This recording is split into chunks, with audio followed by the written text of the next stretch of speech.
The massive space station called Nexus Prime floated in the darkness between stars. Inside its gleaming halls, the most powerful beings in the galaxy had gathered for an emergency meeting.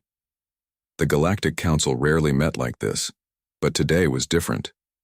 Today they would decide if humans could join their military forces. Kate Morrison sat quietly in her chair, watching the alien delegates argue around the circular table. She looked ordinary compared to the others. The Vorthon commander had 4 arms and skin like metal. The Centauri representative glowed with soft blue light. The insect-like hivers clicked and buzzed when they spoke. Kate just looked like a regular human woman in a simple black uniform. Commander Zixthak of the Vorthon Empire stood up, his metal skin gleaming under the chamber lights. His voice boomed across the room as he spoke. "These humans want to help, protect our galaxy. Look at them. They are babies compared to us. Their ships move slower than our cargo vessels. Their weapons are toys. What good could they possibly do against real threats?" Several other delegates nodded in agreement. The Centauri ambassador's glow grew brighter as he added his thoughts. "Humans have only been in space for less than 100 years. We have traveled between stars for thousands of years. They should learn from us, not fight beside us." Kate listened to every word without showing any emotion on her face. Inside, she felt tired of the act she had been playing for so long. For 50 years, humans had pretended to be weak and simple. They had acted like children asking their elders for help. Today, that game would end. The Hiver Queen spoke next, her voice like the sound of breaking glass. "Humans cannot even build proper faster-than-light drives. They use old chemical rockets to move between planets in their own system. How can such primitive beings help us fight the enemies that threaten all civilized worlds?" More laughter filled the chamber. Kate had heard these same insults many times before. Every human diplomat who came to the Galactic Council heard the same things. The aliens thought humans were cute but useless. They treated Earth like a pet that needed protection and guidance. Kate slowly reached into her uniform pocket and pulled out a small silver device. It looked simple, like something a human child might play with. She placed it on the table in front of her and pressed a single button. The chamber filled with blue light as holographic displays appeared in the air around them. The alien delegates stopped laughing and leaned forward to see what the primitive human wanted to show them. They expected to see crude human technology, maybe pictures of their tiny spaceships or their simple weapons. What they saw instead made every being in the chamber fall silent. The first image showed a massive fleet of ships, unlike anything the Galactic Council had ever seen. These vessels were not the slow, clumsy craft that humans used when aliens were watching. These ships moved through space like living things, smooth and deadly. Their hulls seemed to bend light around them, and energy danced along their surfaces like controlled lightning. The next image showed a human ship firing its weapons. The beam that came from the ship was brighter than a star. It cut through an asteroid the size of a moon like it was made of paper. The alien delegates knew that their most powerful weapons could barely scratch such a large rock. But the images that truly shocked them came next. The hologram showed humans fighting alongside creatures that the Galactic Council thought were myths. There were the ancients, beings of pure energy that had vanished from the galaxy 1,000,000 years ago. There were the Iron Dragons, massive mechanical creatures that had supposedly destroyed themselves in ancient wars. Yet here they were, working with humans like old friends. Kate stood up slowly, her calm voice cutting through the stunned silence. "Honored representatives of the Galactic Council, for 50 years my people have lied to you. We have pretended to be weak when we are strong. We have acted like students when we could be teachers. We have hidden our ships, our weapons, and our true capabilities. Today that changes." Commander Zixthak's 4 arms shook as he tried to speak. "This cannot be real. Humans are barely out of their caves. Your technology is centuries behind ours." Kate smiled for the first time since entering the chamber. "Our technology is not behind yours, Commander. It is so far ahead that you cannot even understand what you are seeing. Every human ship you have met, every weapon you have studied, every piece of technology we have shared with you has been a fake. We built toys to show you while we kept our real tools hidden." The holographic display changed again. Now it showed Earth itself, but not the Earth that visiting aliens knew.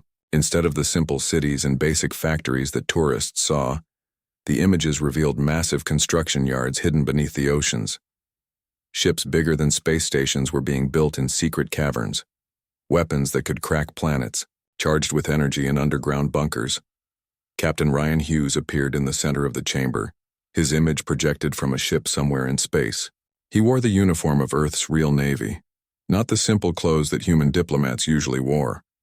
Behind him, the bridge of his ship hummed with advanced technology that made the alien delegates' equipment look ancient. "The masquerade is over," Captain Hughes said, his voice steady and strong. "Earth's true fleet is ready to show itself.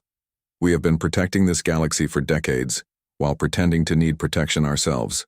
We have fought enemies you have never heard of and won, battles you never knew were happening." The chamber erupted in chaos. Alien delegates jumped from their seats shouting questions and accusations. Some called for their guards. Others demanded explanations. A few simply stared at the images with terror in their eyes, finally understanding that everything they thought they knew about humans was wrong. Kate raised her hand, and somehow her simple gesture made the entire chamber fall quiet. The power in that movement was clear to everyone watching. This was not a request for silence, it was a command. "We tried to join your civilization peacefully," Kate continued. "We hoped we could work together as equals without having to reveal how different we really are. But recent events have forced our hand. A threat is coming that will destroy everything we have all built. You cannot face it with your current technology. You cannot defeat it with your current military thinking. You need us, and we can no longer pretend to need you." The Centauri ambassador's glow had faded to almost nothing. "If you are so powerful, why did you hide? Why pretend to be weak?" Kate's expression grew sad. "Because we learned from history. Every time a truly advanced species revealed itself to the galaxy, one of two things happened. Either the other races destroyed them out of fear, or they were forced to become rulers when all they wanted was friendship. We chose a third path. We became your secret guardians." More images filled the air around them. Human ships battling monsters in the dark spaces between galaxies. Human soldiers fighting alongside alien troops who had been written off as lost. Human engineers building defenses for worlds that did not even know they were under attack. "For 50 years we have been the shield you never knew you had," Kate said.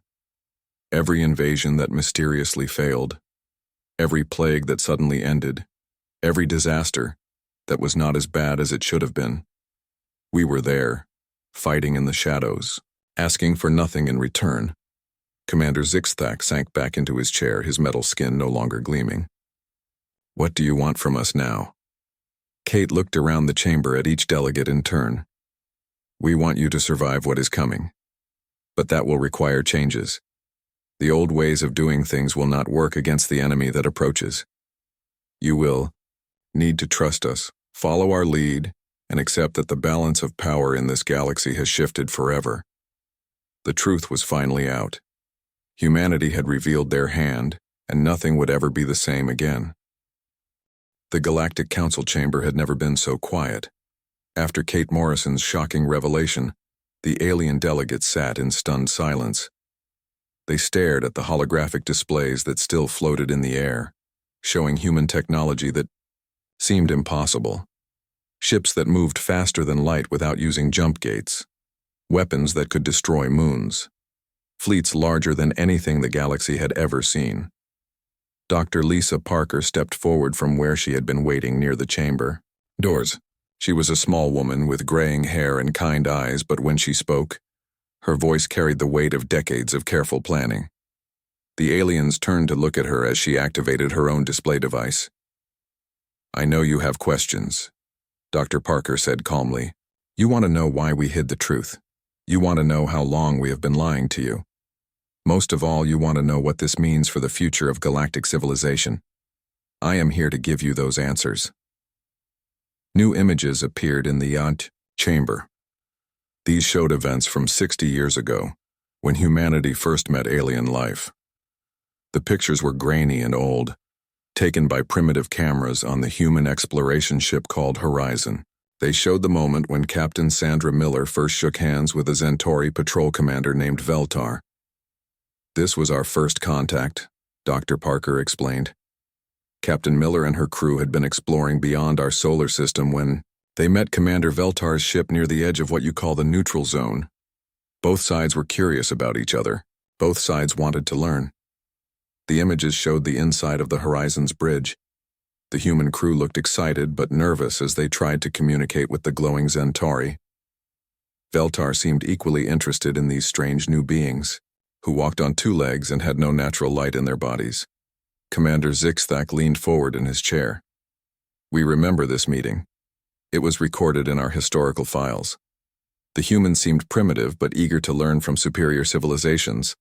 Dr. Parker smiled sadly. "That is what we wanted you to think. The truth is very different. When Captain Miller returned to Earth, she brought with her complete scans of Centauri technology. Our scientists studied everything we learned from that first meeting. What they discovered changed everything. The holographic display shifted to show human laboratories filled with busy scientists and engineers. They were taking apart pieces of alien equipment, studying how it worked and comparing it to human designs. Charts and graphs filled the walls, showing the differences between human and alien technology. We realized that our technology was already more advanced than anything the Centauri had," Dr. Parker continued. "Our faster-than-light drives were more efficient.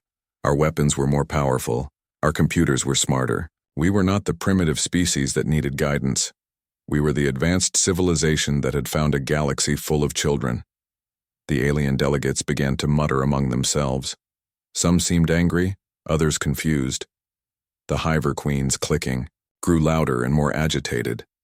The Centauri ambassador's glow flickered like a candle in the wind. Colonel Jack Stone appeared in the chamber through a holographic projection. He was an old man now, his hair white and his face marked by years of keeping dangerous secrets. But his eyes were still sharp, and his voice still carried the authority of a lifetime soldier. "I was there when Earth's leaders made the decision," Colonel Stone said. "We had three choices. We could reveal our true power and risk being destroyed by fearful aliens. We could conquer the galaxy and become the rulers that nobody wanted, or we could find a third way." More images filled the air around them. These showed meetings in secret rooms on Earth, where human leaders debated what to do about their discovery. There were scientists, soldiers, diplomats, and philosophers all arguing about the best path forward. "We studied the history of first contact between alien species," Colonel Stone explained. "Every time an advanced civilization met primitive ones, the result was the same. Either the primitives were enslaved or destroyed, or they eventually rose up and destroyed their oppressors. We did not want either outcome." The display showed examples from galactic history. The Vorthan Empire had conquered dozens of smaller species before joining the Galactic Council. The Centauri had wiped out 3 entire civilizations that they considered threats. Even the peaceful Hivers had absorbed other insect species into their collective mind, erasing their individual cultures forever. "We chose restraint," Dr. Parker said. "We decided to pretend to be the primitive species that everyone expected us to be. We would learn about galactic civilization from the inside. We would prove that humans could be trusted, and most importantly, we would protect everyone without asking for anything in return." Lieutenant Commander Amy Rodriguez stepped into the chamber, her uniform different from the simple clothes that human diplomats usually wore. This was the real uniform of Earth's Space Navy, designed for function rather than to look harmless. The alien delegates stared at her with new understanding. "For 50 years we have been fighting battles that you never knew about," Commander Rodriguez said. "While our diplomats smiled and asked for your help with simple problems, our real military was protecting the galaxy from threats you could not handle." The holographic display changed again. Now it showed footage from the Outer Rim, the dangerous edge of galactic civilization where few ships dared to travel. But there were human ships there, fighting against creatures that looked like machines, but moved like living things. "These are the Devourers," Commander Rodriguez explained. "The Galactic Council declared them unstoppable 30 years ago. You wrote off 17 star systems as lost and built walls to keep the Devourers from spreading. But we never stopped fighting them. The footage showed human warships using weapons that seemed like magic, beams of energy that could cut through anything, shields that could stop attacks from entire fleets. Most impressive of all, the human ships moved in perfect coordination, like dancers performing a deadly ballet among the stars. "We have been destroying devourer swarms for 3 decades," Commander Rodriguez continued. "Every time they tried to break through your barriers, we were there to stop them. You thought your defenses were holding because you built strong walls. The truth is that we were killing the enemy before they could reach your walls." The chamber fell silent again as the alien delegates realized what they were seeing. The humans had not just been hiding their technology. They had been actively protecting the galaxy while pretending to need protection themselves. The Centauri ambassador finally found his voice. "Why show us this now?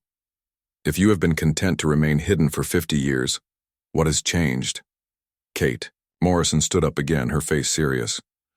"Because hiding is no longer an option. A new threat is coming, something worse than anything the galaxy has ever faced. The Devourers were just scouts compared to what approaches us now." Dr. Parker activated new displays, showing deep space monitoring stations that the aliens had never seen before. These were human installations built in the dark spaces between galaxies, watching for threats that might come from outside their home spiral arm. "Our long-range sensors have detected something moving toward us from beyond the galactic rim," Dr. Parker said. "It is not like the Devourers or any other enemy we have fought before. This threat does not just want to conquer worlds or destroy civilizations. It wants to unmake reality itself." The images showed vast dark shapes moving through the void between galaxies. They were too far away to see clearly, but their size was obvious. Each one was larger than a star system, and there were thousands of them moving in perfect formation toward the Milky Way galaxy. "We call them the Void Swarm," Kate Morrison said. "They have already consumed the satellite galaxies around Andromeda. They leave nothing behind but empty space where stars and planets used to exist. Our calculations show they will reach the outer edges of our galaxy in less than 3 years. Commander Zixthak's metal skin had lost all its shine. Your weapons destroyed the Devourers easily. Surely you can defeat these void creatures as well." Kate shook her head. "The Devourers were made of matter, like us. They could be fought with conventional weapons, even if ours were more advanced than yours. But the Void Swarm is different. They exist partially outside normal space-time. Fighting them will require everything we have learned about reality manipulation and dimensional warfare." Colonel Stone's image flickered as he leaned forward. "We have been preparing for this war for 2 years, ever since our deep space monitors first detected the swarm. We have converted our entire industrial base to military production. We have awakened weapon systems that we hoped never to use. We have called in debts from allies that the galaxy does not know exist, but we cannot do this alone." The truth was finally complete. Humans had not just been hiding their strength. They had been using that strength to protect a galaxy that did not know it needed protection. Now the ultimate test was coming, and humanity could no longer fight from the shadows. The age of deception was over. The age of revealed truth had begun. The air in the Galactic Council chamber grew thick with tension as a new figure materialized in the center of the room. Admiral Ben Carter appeared through advanced holographic technology that made him seem solid and real, even though he was speaking from a ship thousands of light years away. He wore the dark blue uniform of Earth's hidden First Fleet, decorated with metals that no alien had ever seen before. Admiral Carter looked around the chamber at each shocked delegate before speaking. His voice was calm, but carried the weight of terrible knowledge. "Representatives of the Galactic Council, what you have learned today about humanity's true capabilities is nothing compared to what I must tell you now. The reason we have revealed ourselves is not pride or ambition. It is survival." The holographic displays around the chamber changed once again. This time they showed images that made the alien delegates lean back in their chairs with fear. Deep space was filled with darkness, but within that darkness shapes moved. These were not ships or natural objects. They were holes in reality itself, tears in the fabric of space-time that seemed to swallow light and matter. 18 months ago, our deep space monitoring stations detected something approaching from beyond our galaxy. Admiral Carter continued. At first we thought it might be another species like the Devourers, dangerous but manageable. We were wrong. What comes toward us is not life as we understand it. It is the opposite of life, the enemy of existence itself. Engineer Carla Davis stepped forward, her hands shaking slightly as she activated her own display controls. She was younger than the other humans who had spoken, but her eyes held the same burden of terrible knowledge. Charts and graphs filled the air around her, showing calculations that hurt to look at. The void swarm moves through space by consuming it, Engineer Davis explained, her voice barely steady. They do not travel from place to place. They erase the space between where they are and where they want to be. Our sensors show they have already consumed the Andromeda satellite galaxies. Where those galaxies used to exist, there is now nothing. Not empty space, not darkness, nothing at all. The Centauri ambassador's glow had faded to almost nothing. Surely your sensors are wrong. Nothing can simply erase galaxies from existence. Engineer Davis shook her head sadly. We sent 3 deep space probes to investigate. The first 2 simply vanished when they reached the area where the Canis Major dwarf galaxy used to be. The 3rd probe was equipped with our most advanced reality anchors and dimensional stabilizers. It managed to transmit for exactly 14 seconds before it too was consumed. The recording from that probe played in the chamber. The alien delegates watched in horror as stars simply stopped existing. Not exploded, not collapsed, not destroyed. They were there one moment and gone the next, leaving behind empty space that somehow seemed less real than the darkness around it. Captain Nicole Blake appeared next to Admiral Carter, her image projected from another massive warship. Behind her, the bridge of her vessel hummed with activity as crew members worked frantically at stations that looked more like altars to unknown sciences than normal ship controls. This is the Dreadnought Titan's Wrath, Captain Blake announced. It is one of 12 super capital ships that humanity has built in secret over the past 2 years. Each one carries enough firepower to destroy entire solar systems. Each one is equipped with reality manipulation technology that allows us to fight enemies that exist partially outside normal spacetime. The camera view shifted to show the ship's exterior. The Titan's Wrath was enormous, larger than most space stations. Its hull was covered in geometric patterns that seemed to shift and change when viewed directly. Energy coursed along its surface like living lightning, and space itself seemed to bend around the vessel's presence. Even with ships like this, we cannot guarantee victory against the Void Swarm, Captain Blake continued. Our best projections give us a 30% chance of stopping them if we can unite the entire galaxy under a single command structure. If we fight separately, using the old ways of doing things, our chance of survival drops to 0, Commander. Zigzag stood up, his forearms trembling with rage or fear. You expect us to simply hand over control of our fleets to humans? You have lied to us for 50 years. How do we know this is not another deception? Admiral Carter's expression grew, cold. Because, Commander, we no longer need to deceive you. We are revealing our true strength precisely because we have no more time for games. Look around you. Every ship in your fleet combined could not scratch the paint on one of our destroyers. Every weapon in your arsenal is a toy compared to what we carry in our cargo holds. If we wanted to conquer you, we would have done it decades ago. New images appeared showing the true scope of human military might. Hidden shipyards and dark nebulae where vessels the size of moons were under construction. Weapon testing ranges, where humans practiced destroying asteroids with single shots. Training facilities where human soldiers learned to fight in conditions that would kill most other species instantly. Dr. Steve Martinez stepped into view, carrying a datapad filled with information that made the alien delegates uncomfortable just to look at. We have been preparing for this war since we first detected the Void Swarm's approach. Our entire industrial base has been converted to military production. Every human colony is now a fortress. Every human ship carries weapons that can crack planets. The doctor activated displays showing human colonies that the Galactic Council had never heard of. There were human settlements in dozens of star systems, all heavily fortified and bristling with defensive weapons. Orbital platforms surrounded each world, their surfaces covered with weapon emplacements that could destroy entire fleets. We Have alliance treaties with species that you believe are extinct. Dr. Martinez continued. The precursors did not vanish into legend. They have been hiding in pocket dimensions, waiting for a threat great enough to require their return.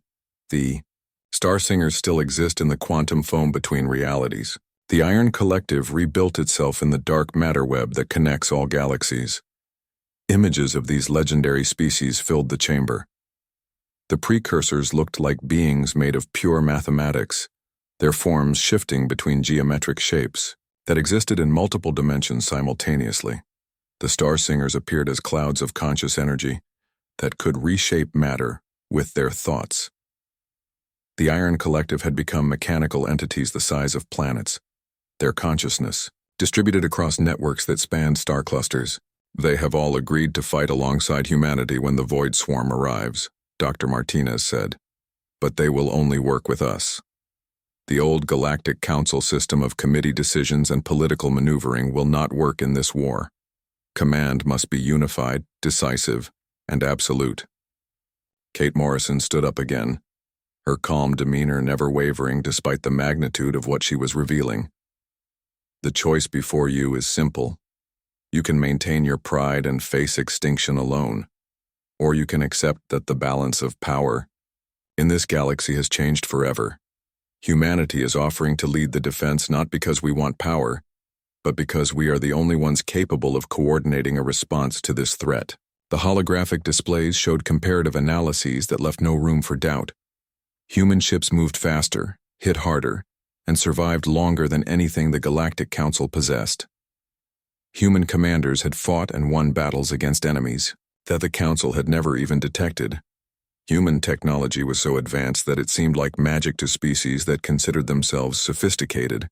We have weapon systems that can manipulate time itself, Admiral Carter added. We have shields that exist in parallel dimensions. We have ships that can phase in and out of reality to avoid attacks. But even with all of this, the Void Swarm represents a challenge unlike anything we have faced before. The chamber fell silent as the full scope of the situation became clear. The species that had dismissed humans as primitives were now being told that these same humans were their only hope for survival. The galaxy that had existed for millions of years under the old order was about to change forever. Engineer Davis brought up the final set of calculations, showing the projected path of the Void Swarm through their galaxy. Conservative estimates give us 3 years before they reach the outer rim, 18 months before their advanced scouts begin consuming frontier worlds, 6 months before we must have our defenses in place and our forces coordinated. The ultimatum was clear. Accept human leadership and have a chance at survival, or cling to the old ways and face certain extinction. The age of committees and politics was ending. The age of war was about to begin. Admiral Carter's image flickered as he prepared to end the transmission. We will give you 24 hours to decide. After that, humanity will begin preparing for war with or without your cooperation. We hope you will choose to stand with us. The alternative is too terrible to contemplate. The holographic figures vanished, leaving the alien delegates alone with their fears and their wounded pride. Outside the chamber windows, space looked peaceful and eternal. But everyone in the room now knew that this peace was an illusion. The void was coming and nothing would ever be the same again. 24 hours after humanity's ultimatum, the Galactic Council faced the hardest decision in their million-year history. The chamber that had once echoed with proud speeches about ancient civilizations and superior cultures, now filled with whispered conversations about survival. Pride warred with fear as each species struggled to accept that the primitives they had dismissed were now their only hope. Commander Zixthak sat in his chair, staring at the data displays that still floated in the air. His metal skin had lost its shine, and his forearms hung limply at his sides. Around him, other delegates looked equally defeated. The Centauri ambassador's glow flickered weakly. The Hiver Queen's clicking had become a soft, sad sound. Kate Morrison waited patiently at the center of the chamber. She had not moved from her position since the other humans had vanished. Her calm presence reminded everyone that time was running out. Behind her, holographic counters showed the approaching Void Swarm, each second bringing the galaxy closer to its end. The Centauri ambassador spoke first, his voice barely a whisper. If we agree to this, what happens to our independence? What happens to our cultures, our traditions, our ways of life? Kate's expression softened slightly. Your cultures will survive, because you will survive. Under human leadership, every species will have a place in the new order. But that order must be based on ability, not on how long your civilization has existed or how many worlds you control. Commander Elena Rodriguez materialized in the chamber, her image transmitted from a massive construction site above the Vorton homeworld. Behind her, the sky was filled with human and alien ships working together on defensive installations that defied imagination. Structures the size of cities floated in space, their surfaces covered with weapons and shields that seemed to bend reality around them. The integration has already begun, Commander Rodriguez announced. Vorton engineering crews are working alongside our construction teams to build planetary defense grids. What would have taken your civilization 50 years to complete, we are finishing in 50 days. The camera view shifted to show Vorton workers operating human machinery with expressions of amazement on their faces. Tools that could reshape matter at the molecular level. Fabricators that turned raw energy into solid metal. Construction drones that could build structures in the vacuum of space without any external support. Commander Zixthak watched his own. People working with technology they had never dreamed possible. How long have you been able to do this? Longer than your species has had spaceflight, Commander Rodriguez replied gently. But we kept it hidden because we wanted to be your friends, not your rulers. That choice is no longer available to us. General. Chris Murphy appeared next, his image coming from the bridge of a command ship orbiting the neutral world of Harmony Station. Around him, officers from dozens of different species worked at control stations, learning to coordinate their fleets with human command systems. Integration of military forces is proceeding faster than expected, General Murphy reported. Alien crews are adapting to human tactical doctrines with impressive speed. Ships that could barely coordinate simple formations are now executing complex battle maneuvers that would have been impossible under the old system. The view changed to show mixed fleets performing training exercises in space. Vorthon battleships moved in perfect formation with human destroyers. Centauri light cruisers coordinated their attacks with Hiver swarm fighters. Species that had been enemies for centuries were now learning to fight side by side. Professor Nancy Hill appeared on every communication channel throughout the galaxy, her calm voice reaching billions of beings across thousands of worlds. She stood in a simple studio, but behind her were displays showing the true scope of human civilization. Citizens of the galaxy, Professor Hill began. For 50 years, humans have lived among you as friends and students. Today you learn that we have also been your protectors. Every natural disaster that was not as bad as it should have been, every plague that ended mysteriously, every invasion that failed for unknown reasons, we were there. The broadcast showed footage that no alien had ever seen before. Human relief ships arriving at disaster sites before any distress calls were sent. Human medical teams curing diseases that had puzzled alien doctors for generations. Human warships destroying pirate fleets in deep space, leaving no witnesses to report what had happened.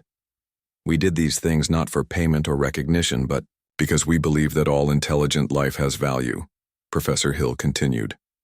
Now we ask you to trust us one more time. The enemy that comes will show no mercy to any of us. Only by working together can we hope to survive. Captain Joe Foster commanded the joint defense exercises in the Terran sector, where human and alien forces trained for the coming war. His ship, the cruiser Liberty Bell, hosted officers from 12 different species as they learned to use human tactical systems. The cultural exchange has been remarkable, Captain Foster reported during a break in the exercises. We are learning from each other in ways that benefit everyone.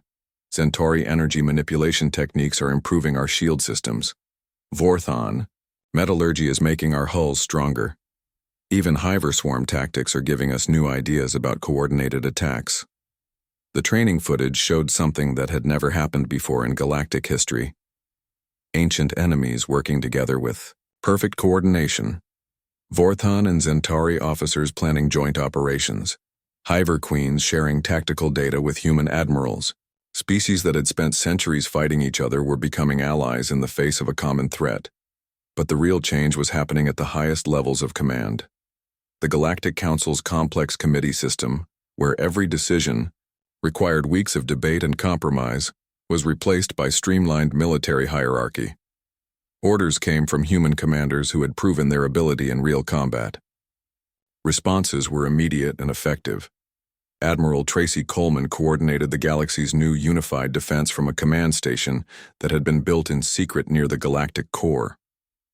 The facility was larger than most capital cities, its halls filled with representatives from every known species working together under human leadership. The old boundaries between territories and species are becoming meaningless, Admiral Coleman reported. When Centauri colonies come under attack, Forthan fleets respond without question. When Hyver worlds need supplies, human cargo ships deliver them immediately. We are becoming one people with one purpose. The first test of this new unity came sooner than expected. Long-range sensors detected the approach of void swarm scouts at the galaxy's outer edge. These were not the main force, but they were still more dangerous than anything the old Galactic Council had ever faced. The response was swift and coordinated. Human early warning systems, far superior to anything previously available, provided detailed intelligence about the enemy's movements. Admiral Coleman's unified command structure allowed for immediate deployment of the appropriate forces. Captain Linda Hayes led the 1st Interceptor Squadron to engage the Void Swarm Scouts. Her mixed fleet included ships from 6 different species, all working under human tactical doctrine. The battle was brief but decisive.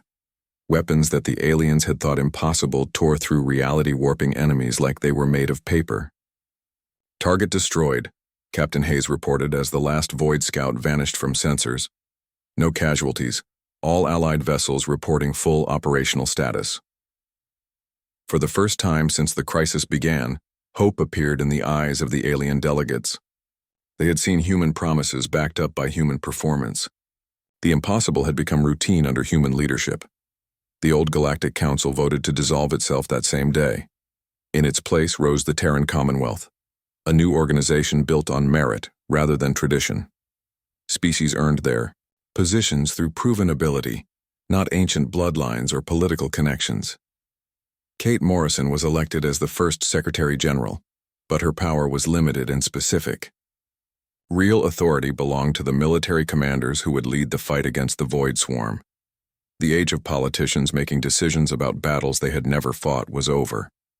As news of the successful first engagement spread through the galaxy, something remarkable happened. Worlds that had been hidden for millennia began to reveal themselves. Species that everyone thought were extinct emerged from their hiding places. The galaxy was far stronger than anyone had imagined. Following humanity's example, dozens of civilizations admitted they had been concealing their true capabilities. Some had technology that rivaled human advances. Others had knowledge that filled gaps in human understanding. All of them had been waiting for someone worthy to lead them. The transformation was complete. In less than a week, a galaxy divided by ancient prejudices and political games had become a unified force ready for war. Under human leadership, old enemies had become trusted allies. Weak civilizations had revealed hidden strengths. And for the first time in galactic history, every intelligent species was working toward the same goal. The Void Swarm was still coming. The real war had not yet begun. But the galaxy that would face that ultimate threat was nothing like the one that had existed just days before. Humanity had kept their promise. They had warned the galaxy that they had been holding back. The main force of the Void Swarm arrived at the galaxy's outer rim, exactly when human calculations predicted they would. Fleet Admiral Kevin Johnson stood on the bridge of the supercarrier Independence, watching displays that showed the largest military force in galactic history preparing for battle. Around him, officers from dozens of species worked at stations that hummed with power beyond imagination. The Independence was more than just a ship. It was a mobile command center the size of a small moon, its hull bristling with weapons that could destroy entire fleets. But it was not alone.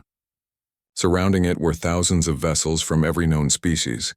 all working together under human leadership for the first time in galactic history.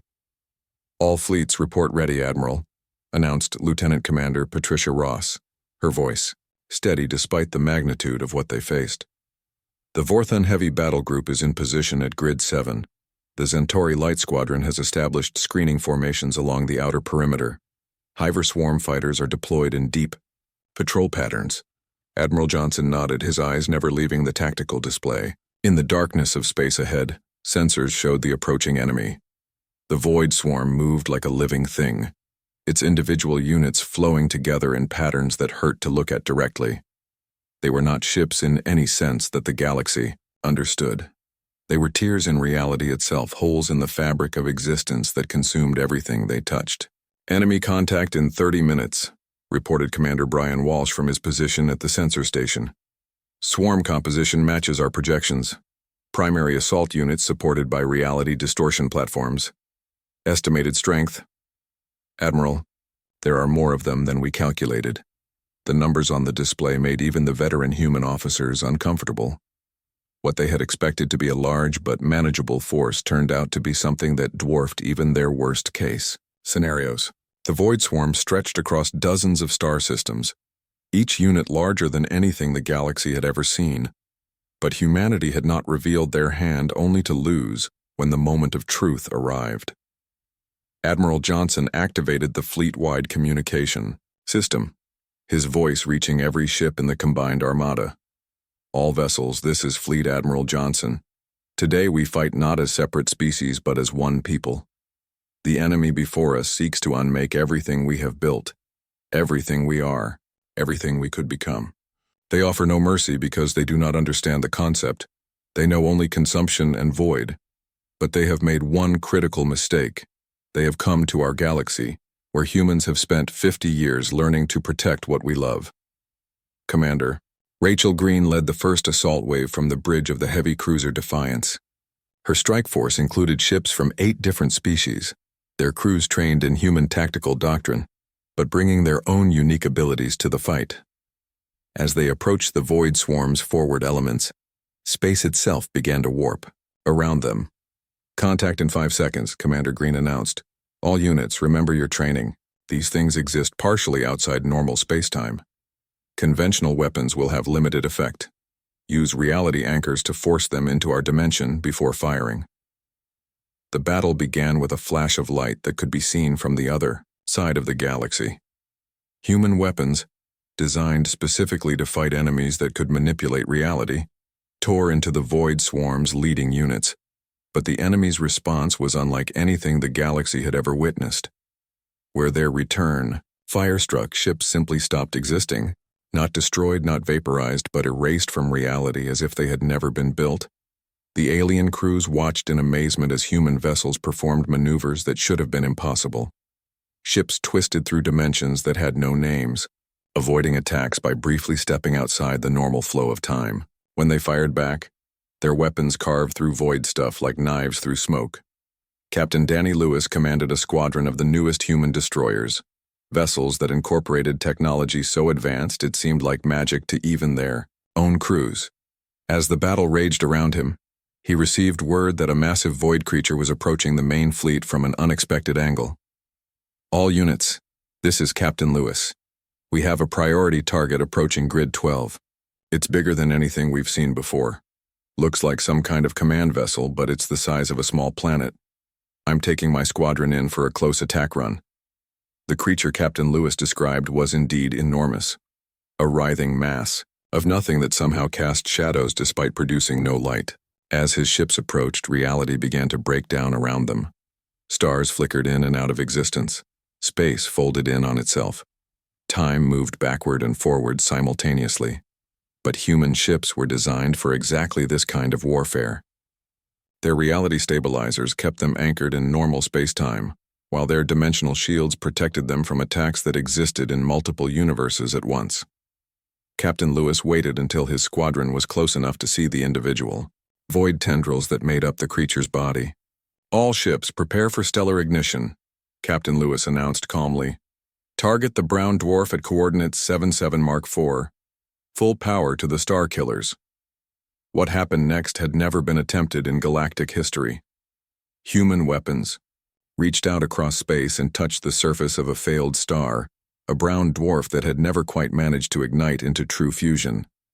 But human technology could do what nature had failed to accomplish. The brown dwarf exploded into brilliant life, becoming a new star in seconds. But this was not a natural stellar birth.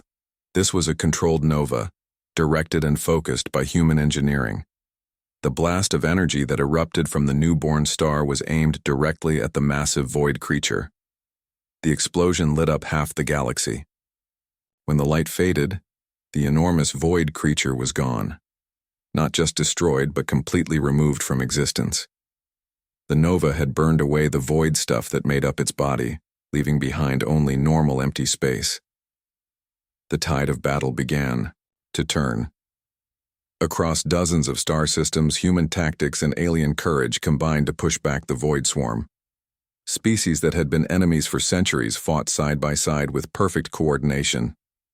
Ancient technologies hidden for millennia emerged to support the human war effort. The precursors emerged from their pocket dimensions, bringing weapons that existed in mathematical concepts rather than physical reality. The Star Singers materialized from the quantum foam, their consciousness directing energy attacks that could rewrite the laws of physics. The Iron Collective activated planet-sized war machines that had been sleeping in the dark matter web, but it was humanity that held everything together. Human commanders coordinated the efforts of dozens of species. Human technology provided the backbone of the galaxy's defense. Human sacrifice paid the price for every victory. The final phase of the battle came when the Void Swarm's core units reached the inner systems. These were not the scouts or even the assault troops that the galaxy had been fighting. These were the Swarm's true weapons, creatures of pure entropy that could unmake entire star systems with a thought. Admiral Johnson made the hardest decision of his career. All fleets fall back to the final defense line. We're going to make our last stand at Earth. The human homeworld had been transformed into the ultimate fortress. Its moon bristled with weapons that could crack planets. Orbital platforms surrounded the blue marble-like protective shells. Hidden installations throughout the solar system contained surprises that no enemy could expect. As the Void Swarm approached Earth, humanity revealed their final secret. They had not just been hiding their technology and their military strength. They had been hiding their true nature. Humans were not just another species that had evolved intelligence. They were something else entirely. Something that had been placed in the galaxy for exactly this moment. The battle for Earth lasted 3 days. When it ended, the Void Swarm was gone, scattered back into the empty space between galaxies. The galaxy was safe, but at a terrible cost. Hundreds of worlds had been consumed. Millions of beings had given their lives. Entire species had been reduced to scattered survivors, but they had won. Under human leadership, the galaxy had faced its greatest threat and emerged victorious. The old order was gone forever, replaced by something new and stronger. Secretary General Kate Morrison stood on the observation deck of the rebuilt Nexus Prime, looking out at a galaxy that was finally at peace. Representatives from every surviving species worked together in harmony, their old prejudices burned away by the fire of shared struggle. "The galaxy is safe," she said to the assembled delegates, "but it is also forever changed. We are no longer separate peoples competing for resources and territory. We are one civilization, united by the knowledge that we can face anything as long as we stand together." The age of deception was over. The age of revealed truth had passed. Now began the age of unity, built on the foundation of humanity's patient guardianship and ultimate sacrifice. The galaxy had learned what humans were truly capable of, and it would never be the same again.